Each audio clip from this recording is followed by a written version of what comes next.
జరిగింది। ఈ సందర్భంగా పెద్దలు మాజీ మంత్రివర్యులు తలసాని శ్రీనివాస్ యాదవ్ గారిని క్లుప్తంగా మాట్లాడవలసిందిగా కోరుతాం। గౌరవ పెద్దలందరికీ నమస్కారం। 21 మాసంలో మరి 21 మాసం ముందు Congress party, all India Congress party, రాష్ట్ర కాంగ్రెస్ పార్టీ కేసీఆర్ గారి ప్రభుత్వాన్ని దించడానికి అనేకమైనటువంటి అడ్డగోలు వాగ్దానాలు చేయడం, దీంట్లో ప్రధానంగా వారి యొక్క మేనిఫెస్టోలో కూడా ఏవైతే అలవిగాని హామీలన్నీ మరి ఇచ్చినటువంటిది మీరు అందరూ చూడడం జరిగింది।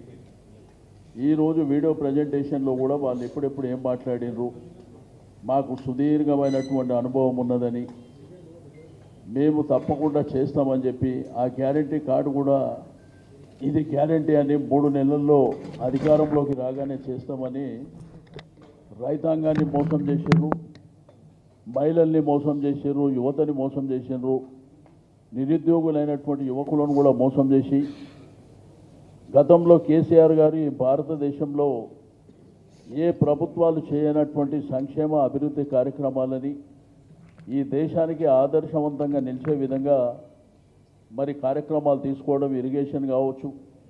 మనందరికీ తెలుసు తెలంగాణ ప్రాంతం అంతా నీళ్లు, నిధులు, నియామకాల మీద జరిగినటువంటి సుదీర్ఘ పోరాటంలో మరి తెలంగాణ రాష్ట్రాన్ని సాధించడమే కాకుండా సాధించినటువంటి తెలంగాణని ఒక ఉద్యమకారుడే ముఖ్యమంత్రిగా ఉండి మరి సంపూర్ణంగా నీళ్లు కానివ్వండి, 24 గంటల కరెంటు కానివ్వండి, దాంతోపాటు రైతు బంధు అనేటువంటి కార్యక్రమాన్ని దేశం కాదు ప్రపంచమే ఎవ్వరు కూడా మరి ఊహించని విధంగా కార్యక్రమాన్ని దిగ్విజయంగా చేయడం, దాంతోపాటు పేదలకు పెన్షన్ మరి ఆ రోజు 200 ఉన్నటువంటి పెన్షన్ని 2000 రూపాయలు చేయడం, ఇట్లా చాలా కార్యక్రమాలను తీసుకొని రెండో వైపున గ్రామీణ ప్రాంతాలన్నీ అభివృద్ధి చేసుకొని ఒక సస్యశ్యామలమైనటువంటి తెలంగాణ రాష్ట్రాన్ని ఈ దేశం ముఖ చిత్రంలో మరి అద్భుతంగా ఆవిష్కరించినటువంటిది కూడా మనం చూసినాం। మరి ఇటువంటి నాయకుడిని దించేయాలంటే మనం అడ్డగోలు హామీలు ఇవ్వాలని చెప్పి ఆలీబాబా 40 దొంగల్లాగా ప్లాన్ చేసుకొని మరి మేనిఫెస్టో పెట్టి ఇప్పుడు ఆ 42% రిజర్వేషన్ విషయంలో కామారెడ్డి డిక్లరేషన్ అని ఆ రోజు కర్ణాటక చీఫ్ మినిస్టర్ ఒక బీసీ బిడ్డని తీసుకొచ్చి చెప్పినటువంటిది కూడా మనం చూసినాం। కానీ ఆ రోజు కాంగ్రెస్ ప్రభుత్వం వస్తే చేస్తామని, లేకపోతే దేశంలో కాంగ్రెస్ ప్రభుత్వం వస్తే 10th షెడ్యూల్లో పెడతామని ఏ రోజు కూడా చెప్పలే। మాకు బాగా అనుభవం ఉంది, ఇది ఎట్లా సాధ్యమవుతుందని అంటే కూడా సాధ్యమవుతుందని చెప్పి మరి ఈ మధ్యకాలంలో 6 నెలల నుంచి డ్రామాలు చూస్తున్నారు। కాబట్టి ప్రజలు నమ్మే పరిస్థితుల్లో లేరు, రైతాంగం నమ్మే పరిస్థితుల్లో లేదు।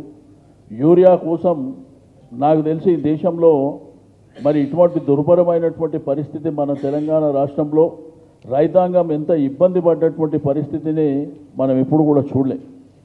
ఈరోజు గ్రేటర్ హైదరాబాద్లో కూడా వరదలు వచ్చి అతలాకుతలం అవుతుంటే హైడ్రా అనే భూతాన్ని పేద ప్రజల మీద పంపించినటువంటి పరిస్థితిని కూడా మనం చూస్తాం।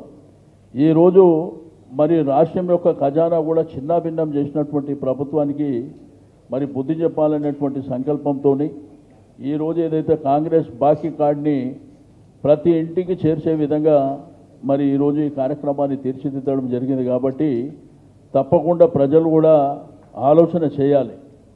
ప్రజలు, రైతాంగం, యువకులు, మహిళలు, మరి యంగ్స్టర్స్ కానివ్వండి, అన్ని వర్గాల ప్రజలు కూడా ఈ కాంగ్రెస్ పార్టీ మోసాలను గమనించాలి। మళ్ళా లోకల్ బాడీలో ఎలక్షన్ ఇస్తే ఎలక్షన్కి ఇట్లా లోకల్ బాడీలో సపోర్ట్ చేసి కాంగ్రెస్కి ఇట్లా చేస్తే ఉన్నాయి కూడా అన్నీ పోతాయనేటువంటి విషయాన్ని కూడా నేను ఈ సందర్భంగా తెలియజేస్తూ థ్యాంక్ యూ శ్రీనివాస్ యాదవ్ గారికి। ఇప్పుడు పెద్దలు మహమూద్ అలీ గారిని మాట్లాడవలసిందిగా కోరుతాం।